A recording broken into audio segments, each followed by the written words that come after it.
morning, guys. It's a great day here on the Grand Strand. Today we are looking at another episode 2 of Residents First. Last week, if you missed our episode, we explained what Residents First is.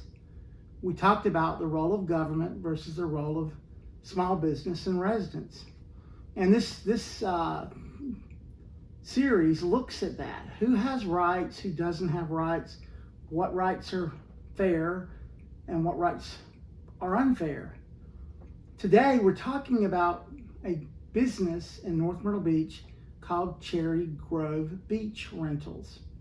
And the real big question that we're going to ask, the overriding question, is should a city government, state government, federal government be in the business of private business? Now, that's not a question that Mr. Calhoun, Derek Calhoun, good morning, Derek. Good morning, sir. He's not going to get into that with you.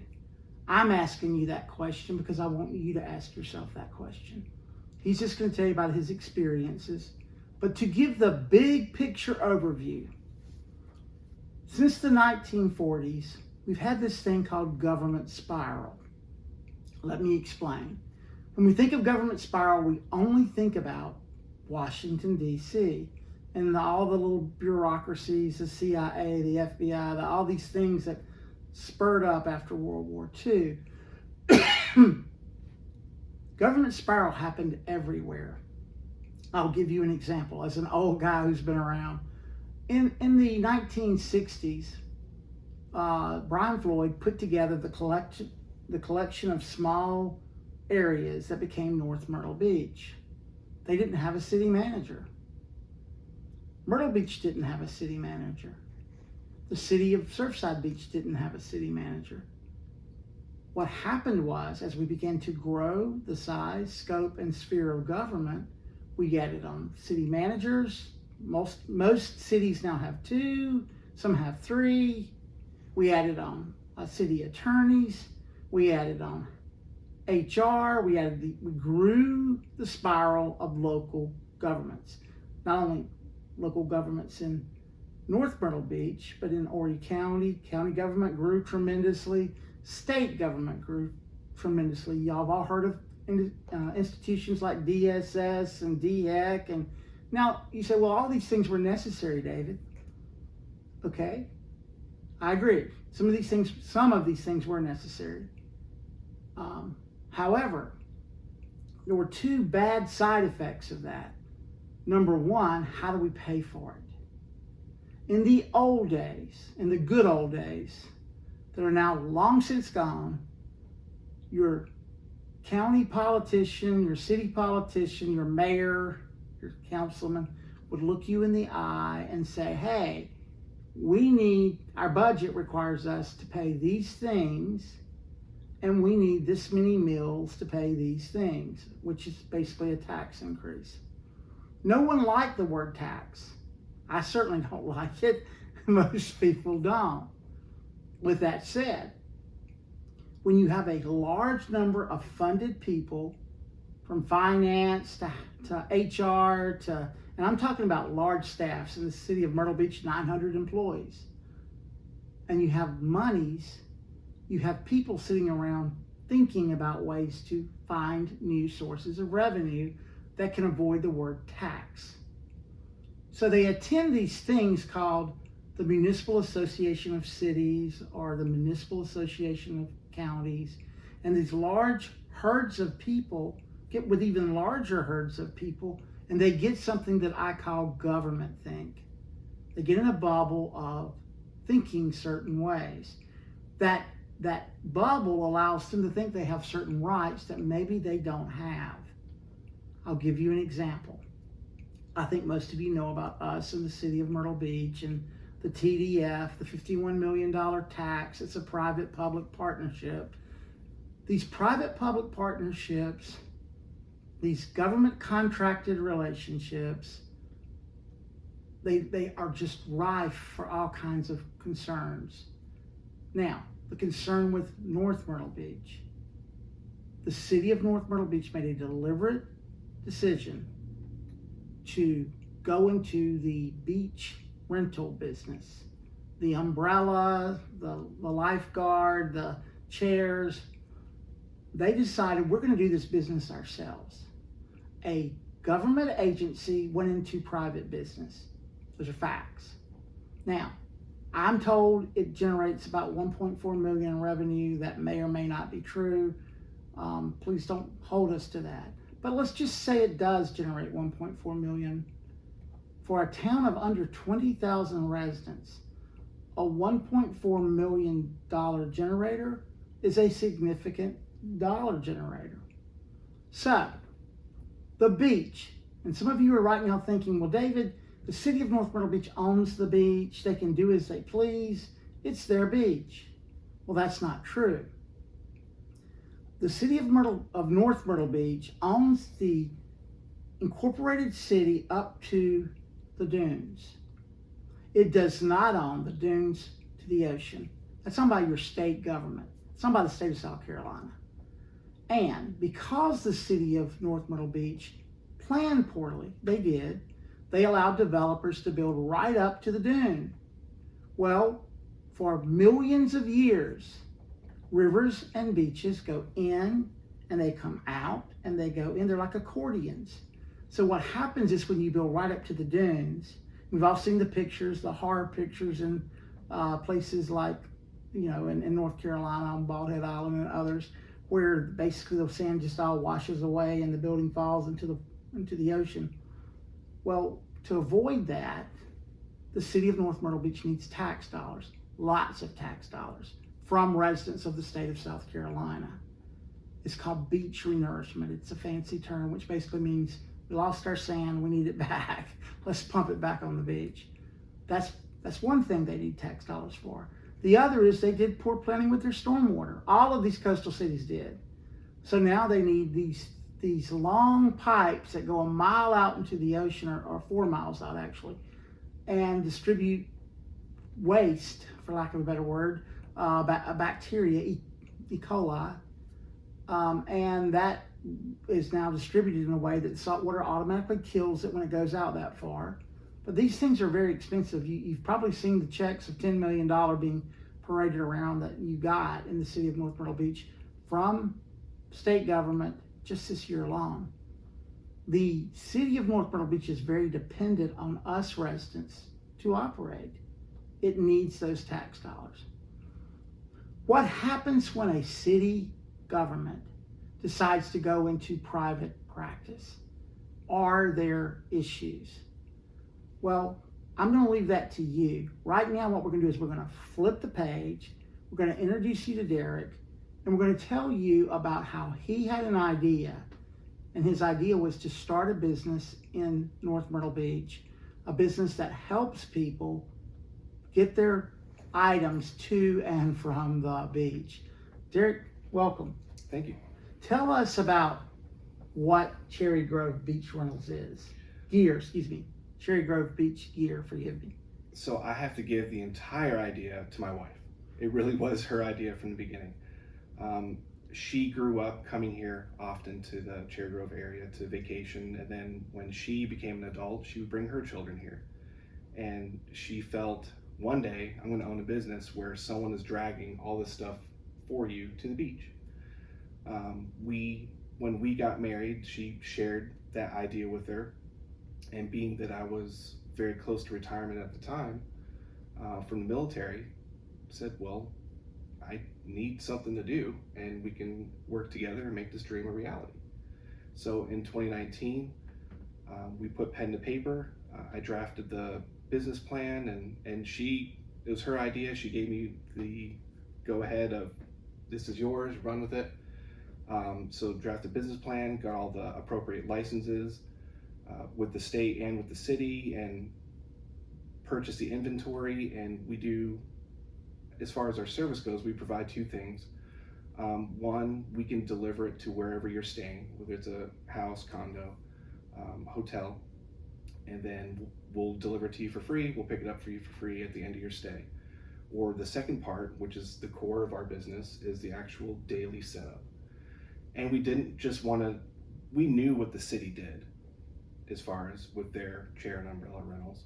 But we wanted to take a step further in that. We wanted to be sure that if the families that are coming here, they get a true beach experience. And one of our slogans is beach like the locals. We like to go down there with a little radio. We like to go down there with an ice so you can keep your drinks cold and things like that. So that's why all of our setups that we do, they include the chairs, they include the umbrellas, they include a cooler with ice, a Bluetooth speaker.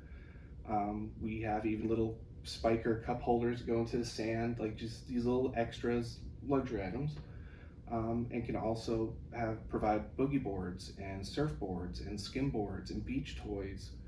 We have pack and plays, we have running strollers, we have booster seats, a little bit of everything to make sure, one, if you're flying here, you can't carry that stuff.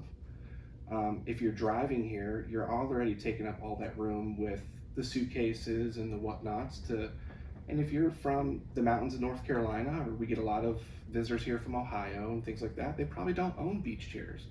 So they come down here and they go to the beach stores or go to Walmart and they purchase chairs. And generally, and everyone sees it that lives here, on Saturday, move in, move out day, how many of those chairs and umbrellas are just left on the side of the road? And it's a waste when they can just, we felt, rent a package from us that's cheaper from just buying it outright anyway. And we took it a step further of, I want you to enjoy your beach. We pictured the family of four, the typical American family of the dad typically being the mule, carrying as many umbrellas and pulling this and that and almost making a contest of can he do it all in one trip. And then we have the two young children. We have the one child that's carrying a shovel just for the simple fact they could say, I'm carrying something. The other child maybe carrying a beach towel, and then you see the mother running after them and like, don't go into the water yet, we didn't put on sunscreen. We lived this, so we picture all this, and we wanted to cater to that. Where I just want you to come down, everything's ready, sit down and enjoy the beach like we as locals enjoy the beach. That was our vision for this. Yeah, I've seen that. You've got the baby on the hip, you've got mom chasing two kids that can't wait to get in the water, you got dad dropping things, you've got, sometimes they're pulling this wagon looking thing and stuff's falling out. It's just a hoot. So what you said was, we'll take all the drama of that experience out of your vacation. Absolutely. Now, I went online and we vetted you, we looked at you. Of course. 5-star reviews. Yes, sir. Happy customers? Yes, sir. From the reviews I read, ecstatic customers. Now, and all reviews, I mean, 99.9% were ecstatic customers. How long have you operated? Started in 2019, didn't begin operating until 2020. We can't count 2020. No one can count 2020. Right, COVID year. Just for those of you who might have forgotten, COVID year. Right. So last year was our first real year in operation, starting the season off around Easter and then ending pretty much when school started. So 2 real years. So, 2 real years. In those previous 2 years, how many citations, how many problems did you run into with the city of North Myrtle Beach? No citations whatsoever. There was a concern from a police officer in 2020. At the beginning of 2020, the only interaction we ever had with law enforcement prior to this year was very new for us, the setup piece of the business, because we had to get all the equipment and things. We had everything set up on the beach with a sign, because I was trying to figure out what's the best way to let the customer know where their stuff is. Right. So we had a small sign that had our logo on it and our website, and it said reserved for Cherry Grove Beach Gear customer. Police officer saw it on patrol on the beach, saw it, looked up our company, gave us a call, and explained about the ordinance at the time, 514, I believe, and said that this signage is not allowed on the beach. So there's no advertising, and absolutely understood. Went out there within 10 minutes, removed the sign. Had no problem with the chairs and umbrellas there. And then we didn't have a problem again until this year. The city made a huge change on the. Was that right around July the 4th? I just want our people to get Yes. an idea. So right around the Independence Day holiday, tell us what happened. So, beginning of June, the city changed their season pass pricing, where it was, I believe, $600 for a full season from May to September. They originally raised the price to $1,800, and then they adjusted it again because of blowback, obviously, from residents of how can you justify a 300% increase in your pricing? And they would come out at city council and online saying, well, other cities don't even provide season pass. Okay, well, you do. Care for your residents. They enjoy it. We have residents with disabilities. We have residents older. We have a huge community of older veterans, just older folks in general that maybe physically can't set up their chairs.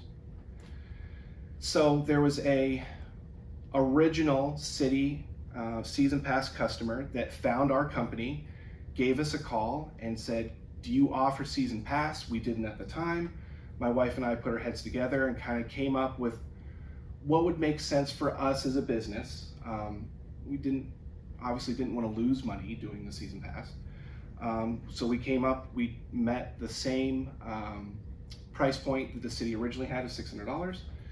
And then we drafted basically a contract that we would sell the equipment to. We're at 2 locations, Beach Walk Villas and North Shore Villas. Beach Walk is where they meet me every morning for my citations. And we sold the equipment basically to the customers that are there. And then part of the service was from May 15th through September 15th, we would set up your stuff, your chairs and umbrellas.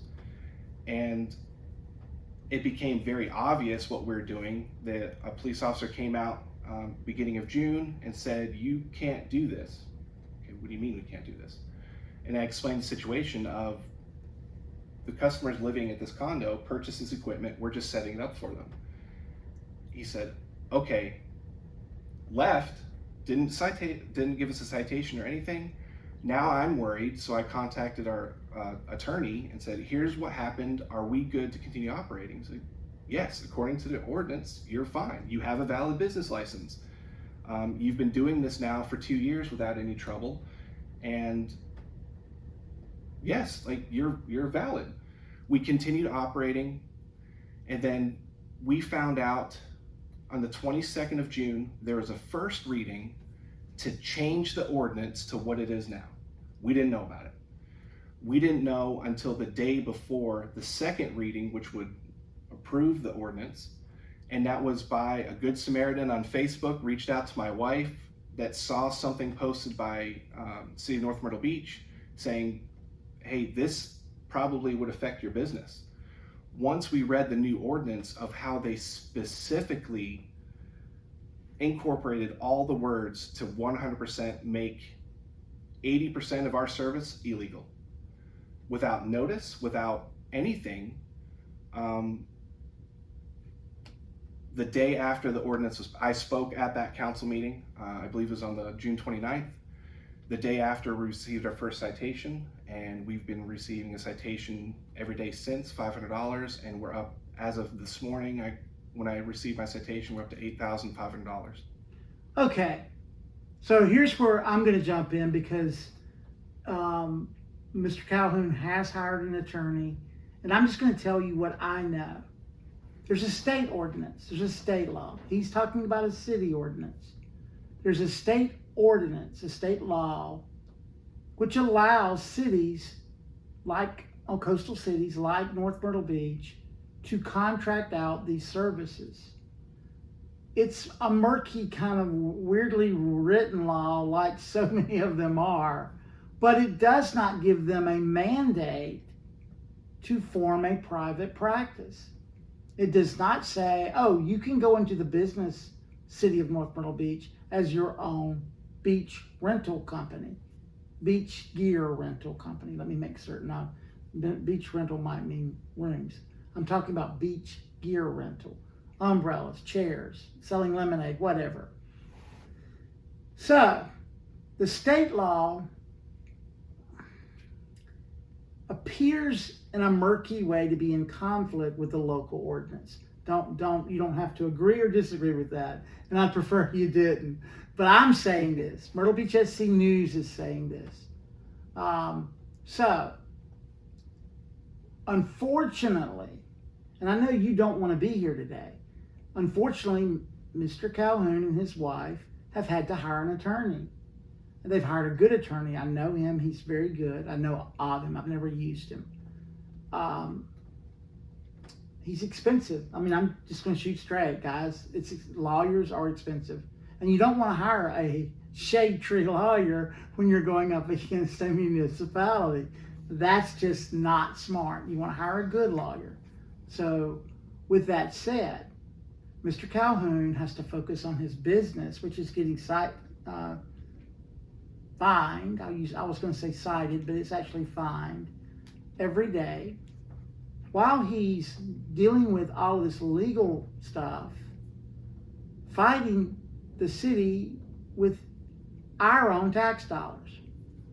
Now, I said something about government spiral, and some of you thought to yourself, well, we'll just go vote them out. Problem. Government spiral is really about the growth of government bureaucrats. For every one pro-business conservative you elect to office today at the state, city, county, federal level, when they get into office, 148 bureaucrats waiting on them when they get into office. And that we've now, since Roosevelt, since the 68 deal with Johnson, Lyndon Baines Johnson, we now have something called government culture. It's a government cultured way of thinking. The government has rights. And it does have rights. But small business owners have rights as well.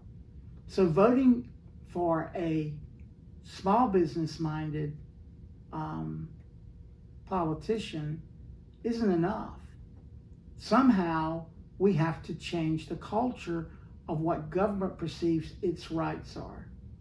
Now, there are certain things government should do: sweep streets, police, fire. I mean, we all want the infrastructure. We all want roads. We all want pipes. We all want good stormwater. Government's getting its hands into everything. And if you don't think government will one day knock on your door and say, oh, we've decided to get into this business, and too bad, you're out. That's happening, folks. And often it's happening through what I call corporate government partnerships. Even your small town is looking at this. Why? It's a great revenue stream. It's a non-tax revenue stream. So, Derek, I know you don't want to be here. This has been not fun for you. And are you selling heroin with your Are you selling any illegal products? Possibly part of the future growth plan, but we haven't decided yet. No, everything you're selling is legal, above board. Was legal one day, a couple of votes later, not legal. Yes, sir. And for those of you who know our story, I think our story was 6 years in the making. There's an old saying, you can't beat City Hall. Well, we proved that you can hold them to a stalemate. The city of Myrtle Beach and the Chamber of Commerce decided we weren't going to be in the advertising business. There was only going to be one advertiser, and it was going to be state funded. Well, we found a way around that, but we had to be flexible, and we had to morph, and we had to spend hundreds of thousands of dollars in legal fees. So I just will testify to you that this is something you can navigate. But know this, while the city of North Myrtle Beach says it's not targeted against Mr. Calhoun, you were affecting their revenues. Let's just call a spade a spade. Were you not affecting their revenues? Yes. You were. And when you got into the quote unquote local beach gear business, that's really where the mess really blew up. Yes, sir. Because now their business model had a certain percentage which allowed for these locals, and that's now a revenue stream that they weren't realizing. So I've read the lawsuit, and I'm not going to name the city attorney. I'm not here to shame or out anybody. But, and once again, I'm talking here. What's in the complaint says that the city attorney told a police officer to keep ticketing him and fining him until he was out of business. Whew, that's tough. That's onerous. So your game plan right now is to go to court. Is that accurate? Yes, sir. And you know that's going to be a long, tedious, arduous process. Yes, sir. Now, the local delegation. You guys vote not only for city government, but you also vote for representatives and senators. Your state senator is Greg Embry, and your local representative in that area, there's several of them, but in North Myrtle Beach and Little River, it's William Bailey, and there's Kevin Hardy out, just a little piece out. Those guys, both of those guys, as far as Bailey and Hardy, they're very small business minded. I'll say it. I'll call it what it is. They are. Mr. Embry, not so sure. But you've got Luke Rankin in Horry County, and you've got Carla Schuessler now who worked for the chamber as the board president. You got a whole bunch of people who are coastal-minded government think types. They can actually go to state and try to get these coastal laws changed to more so match the city of North Myrtle Beach. And there probably will be some lobbying to try to get that done. That's just reality. Can they get it done with a person like Harvey Peeler, who is not going to take that sitting down, and with Mr. Merle Smith over in the House, or the House of Representatives? Unlikely. Why? One of the ordinances in the state says that there has to be public beach access.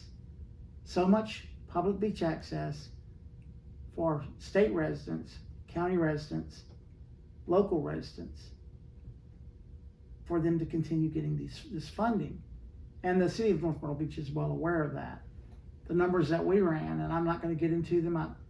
This is legal, so they're not meeting that requirement at the moment.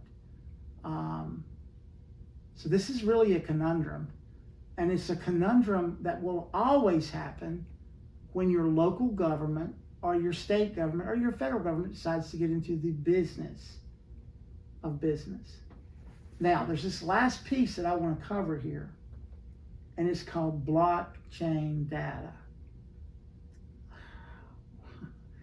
If you were a part of the last election campaign and involved, you probably got a text from someone saying, go to the polls this day, and you wondered, how'd they get my cell phone number?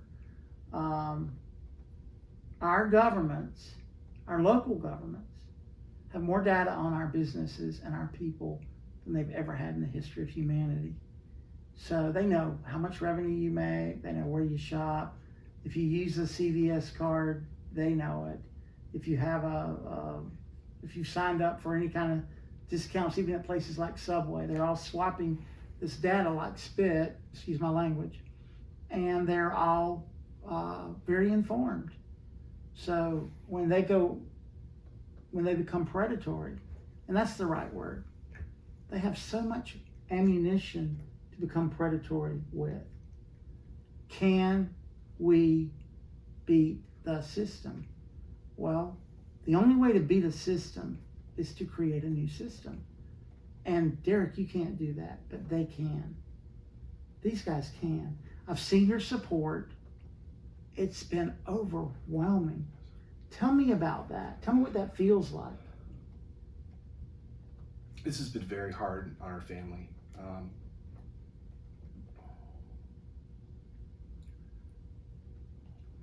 We're sticking to our guns, and we're out there every day collecting the fines. One, because we know this is wrong.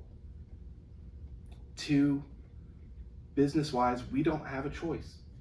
We have commitments with customers through the end of September, and if we just say, sorry, we're illegal now, and refund all those, we would go bankrupt anyway. So we don't have a choice but to move forward.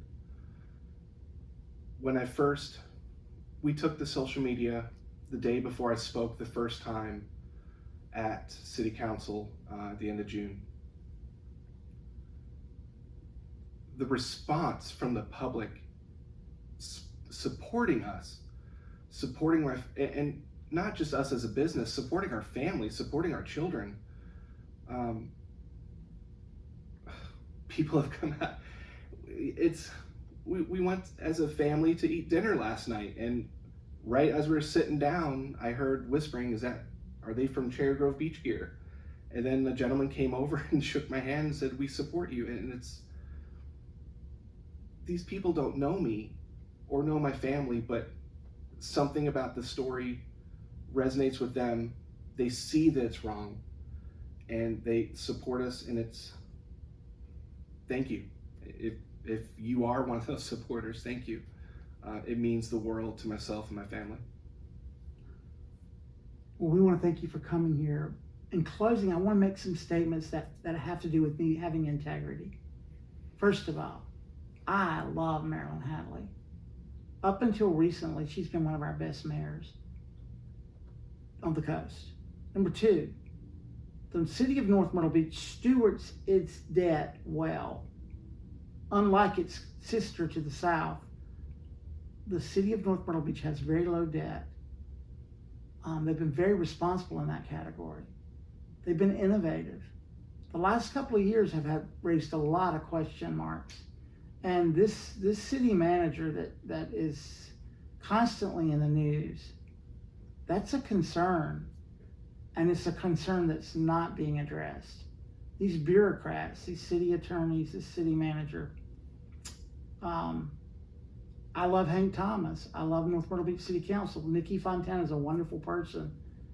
These are good people who are becoming engrossed or enveloped into a really bad system. And it has to do with what I call government think. Once you've been in office so long and you've been around these bureaucrats for so long, I'm sorry, it will influence you. 80% of the time, if a good CEO enters a bad corporation, this is proven, you can look it up on Forbes, the bad corporation will ultimately end up influencing the CEO more than the CEO will influence the corporation. Because there's a culture that is hard to change. If we're going to change this culture, we need you. Residents have rights. Small business owners have rights. In my opinion, and this is my opinion, no government has any business being in private business or colluding with private businesses. I've seen firsthand the horrors of that. Government should do the business of government. Regulating business is a role of government. Being in private business is not. Now, you say, well, should I get in this fight? This doesn't affect me. Really? Competition matter to you? You heard him say they raised the price of these passes 300%. He offered a wage, a rate that was a good fair market rate. Caused him problems, but was it causing you a problem? Was the fact that a local resident, a local business owner, that he was willing to step up and offer you a fair competitive rate, is that bad for you? Now, I'm going to close with this, and I've been doing a lot of talking here today, but Derek, I want you to be careful because this is legal. Okay, that's why I'm talking so much. We're going to talk about cannibalism. One of the things I've noticed about bureaucrats is they aren't cannibals. They won't eat one another. What they would rather do is divide and conquer the residents. And they'll say things like this: sure, we can let this practice happen, but your tax rates are going to go up. They say things like this as if the thought of cutting the size, scope, and sphere of government is not among the possibilities available to them. That's what they say. Number two, there are people that work in contracted relationships with government. And as the size of government goes, as it grows and grows and expands, the more and more contracted help and inside help they have, and it's crowding out the private sector. And I'm going to ask you guys, is that the America you want to live in? Because if it is, fine, that's what we're going to have. Because ultimately, it does end with you. Residents have rights, but they only have rights if they're willing to exercise them. And I've seen the exercise, the way you've exercised your rights in supporting this gentleman. Are you aware this is going to be a marathon? Are you aware this is not going to be over in a half an hour? Are you aware that you're going to be, I don't want to use the word propaganda. Yeah, I'll use the word propaganda.